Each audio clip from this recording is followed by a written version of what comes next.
കഴിഞ്ഞ ദിവസമാണ് Indian union മുസ്ലിം ലീഗിൻ്റെ ദേശീയ ആസ്ഥാനം ദരിയാഗഞ്ചിൽ ഉദ്ഘാടനം ചെയ്യപ്പെട്ടത്. ആ ദരിയാഗഞ്ചിൽ ഇ അഹമ്മദ് സാഹിബ് എന്ന് പറയുന്ന പാർട്ടിയുടെ മുൻ ദേശീയ പ്രസിഡന്റ് നാമധേയത്തിലുള്ള ഹാളിനരികിൽ നിന്നുകൊണ്ടാണ് ഞാൻ സംസാരിക്കുന്നത്. അല്പം മുമ്പാണ് കണ്ണൂർ മുസ്ലിം ലീഗ് കണ്ണൂർ ജില്ലാ കമ്മിറ്റിയുടെ ഇ അഹമ്മദ് ദേശീയ പുരസ്കാരം കോൺഗ്രസിൻ്റെ ഓർഗനൈസിംഗ് സെക്രട്ടറി ജനറൽ സെക്രട്ടറി കൂടിയായ KC വേണുഗോപാലിന് സമർപ്പിച്ചത്. അതിനുശേഷം ഉള്ള ചടങ്ങെന്ന് പറഞ്ഞാൽ 100% അഹമ്മദ് സാഹിബിനുള്ള സമർപ്പണമായിരുന്നു. ദേശീയ പ്രസിഡന്റ് പ്രൊഫസർ ഖാദർ മൊയ്തീൻ സാഹിബ്, സംസ്ഥാന പ്രസിഡന്റും ദേശീയ രാഷ്ട്രീയകാര്യ ഉപദേശക സമിതി ചെയർമാനുമായ പാണക്കാട് സാദിഖ് അലി ശിഹാബ് തങ്ങൾ, PK കുഞ്ഞാലിക്കുട്ടി സാഹിബ്, ET മുഹമ്മദ് ബഷീർ സാഹിബ്, അങ്ങനെ എല്ലാവരും ദേശീയ തലത്തിലുള്ള മറ്റ് സംസ്ഥാനങ്ങളിൽ നിന്നുള്ള നേതാക്കൾ പോലും പ്രകീർത്തിച്ചതും സംസാരിച്ചതും അയവിറക്കിയതുമെല്ലാം അദ്ദേഹത്തിൻ്റെ ഓർമ്മകളായിരുന്നു. ആ ഓർമ്മകൾ അയവിറക്കുന്ന അല്ലെങ്കിൽ ആ ഓർമ്മകൾ ആരാണോ ഈ അഹമ്മദ് സാഹിബ്, ആ ഓർമ്മകൾ എല്ലാവർക്കും ഒരിക്കൽ കൂടി ഉണർത്തുന്ന വലിയ ദൃശ്യങ്ങളാണ് ഈ ദേശീയ ആസ്ഥാന മന്ദിരം നമുക്ക് നൽകിയത്.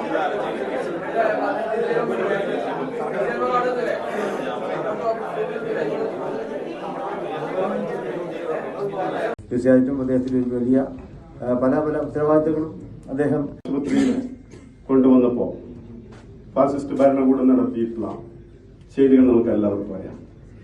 പക്ഷെ അന്ന് പുനരുജ്ജീവിപ്പിക്കുന്നതിനും സോണിയാജിയോടൊപ്പം രാഹുൽ ഗാന്ധിജിയോടൊപ്പം ആ പാർട്ടിയെ നേരായ വഴിയിൽ നയിക്കുന്നതിനും അദ്ദേഹം കാണിച്ചുകൊണ്ടിരിക്കുന്ന വളരെ ആഹ്ലാദകരമായിട്ടുള്ള രാഷ്ട്രീയത്തിൽ അദ്ദേഹം നൽകിക്കൊണ്ടിരിക്കുന്ന സംഭാവനകൾ മതേതരത്വത്തിന്റെയും ജനാധിപത്യത്തിന്റെയും ബഹുസ്വരതയുടെയും അല്ലെങ്കിൽ തങ്ങളുടെ സമൂഹത്തിന്റെ താല്പര്യങ്ങൾ ഉയർത്തിപ്പിടിക്കുന്നതോടൊപ്പം തന്നെ ആ താല്പര്യങ്ങൾ 5ാമത്തെ അവാർഡാണ് KCക്ക് നൽകിക്കൊണ്ടിരിക്കുന്നത്.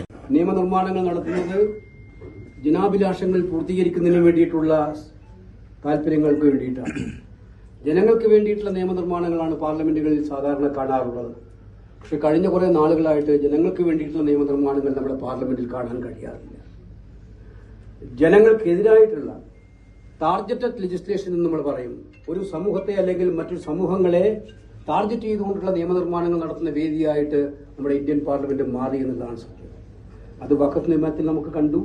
അത് ഏറ്റവും ഒടുവിൽ ഇപ്പോൾ നമുക്കറിയാം, ഭരണഘടനാ ഭേദഗതിയിലൂടെ മുഖ്യമന്ത്രിമാരെയും മന്ത്രിമാരെയും 30 ദിവസം ജയിലിലിട്ടാൽ അവരെ ഓട്ടോമാറ്റിക്കായി മാറ്റാമെന്നുള്ള അധികാരം സർക്കാരിൽ നിക്ഷിപ്തമാക്കുന്ന ബില്ലിൽ നമ്മൾ കണ്ടു. പിന്നീട് അങ്ങോട്ട് നിരവധിയായിട്ടുള്ള ഓരോരോ ബില്ലുകളുണ്ട്. ഞങ്ങൾ ആഭ്യന്തര വകുപ്പിലെ സഹമന്ത്രിമാരടക്കം അവരെല്ലാം എത്ര ക്രിമിനൽ കേസുകളിൽ പ്രതിയായിട്ടുണ്ടായിരുന്നു.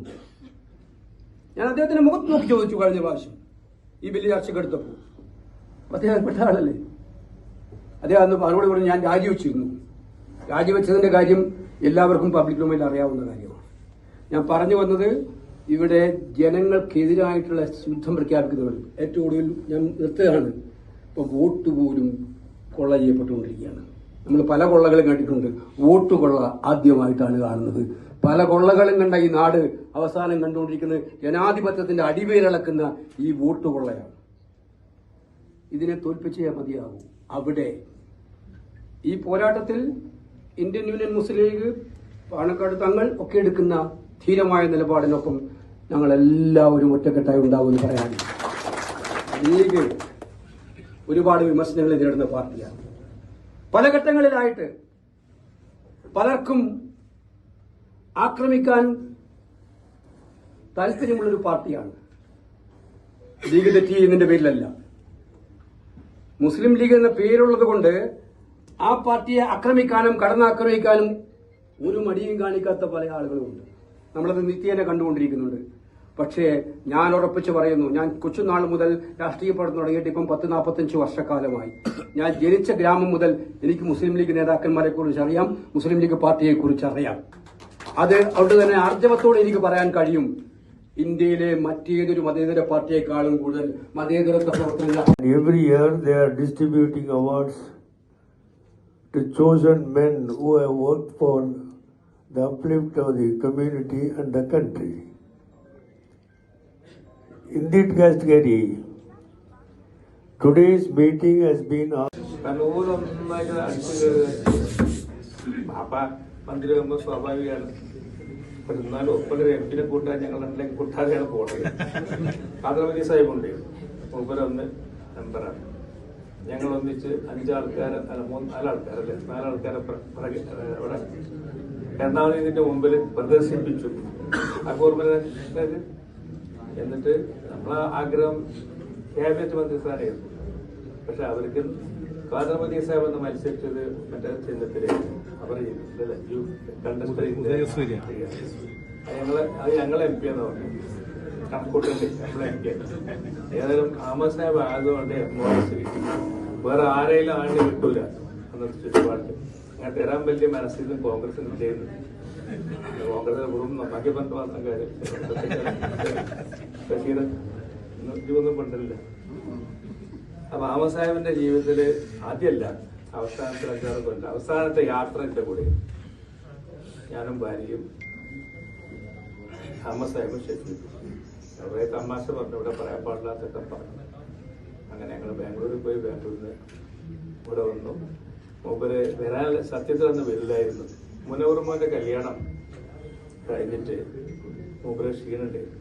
മൂപ്പര് വന്ന് ഞാൻ ഡൽഹിക്കില്ല, ഞാനും പിറ്റേന്ന പരിപാടിയത് അന്നൊക്കെ ആക്കാൻ കാരണം അവസ്ഥയെ വന്ന് അവിടുന്ന് വന്നതാണ് എന്റെ കൂടെ വരണം.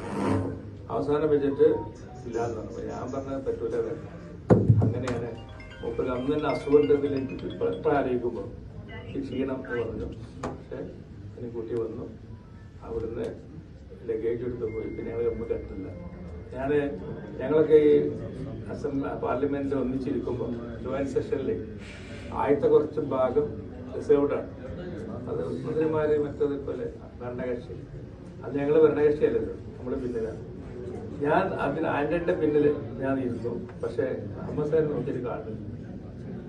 അഹമ്മദ് സാഹിബിനെ കാണുന്നില്ല. അപ്പൊ അഹമ്മദ് സാഹിബ് പിന്നിൽ എവിടെ ഉണ്ടാവും എന്നുള്ള എനിക്ക് വിചാരിച്ചു. ഇതൊക്കെ കഴിഞ്ഞ് പരിപാടി നടക്കുന്നതിന്റെ ഇടയില് ഇവര് പരസ്പരം സംസാരിക്കാൻ, പ്രധാനമന്ത്രി, അന്നത്തെ പ്രസിഡന്റും അന്നത്തെ ലോക്സഭാ സ്പീക്കറായിട്ട് സംസാരിക്കുക സാധാരണ എന്തോ സംഭവിച്ചു. പിന്നെ എല്ലാം ഫൈറ്റായി. കഴിഞ്ഞ ഉടനെ അന്നത്തെ മന്ത്രി വന്നു, എന്നെ പരിചയമുള്ള മന്ത്രി പറഞ്ഞു, your Ahmed has gone. You got only one Ahmed here, he is gone. ഞാൻ ആകെ ബന്ധപ്പെട്ട് എന്താണെന്ന് അറിയാത്ത നോക്കുമ്പോൾ ഒരാളെ അവിടുന്ന് ആംബുലൻസ് കൊണ്ടുപോയിട്ടുണ്ട്. പക്ഷെ അത് അവസാനമാണ്. ഷെഫീഖിന് അറിയില്ല. ഷെഫീഖ് ഇവിടെ ഞാൻ ചെന്നിട്ട് പറഞ്ഞു ഇങ്ങനെ സംഭവിച്ചിട്ടുണ്ട്. അങ്ങനെ പോയി നോക്കുമ്പോഴാണ് കൊണ്ടുപോയത്, നേരെ അവിടുന്ന് കൊണ്ടുപോയത്.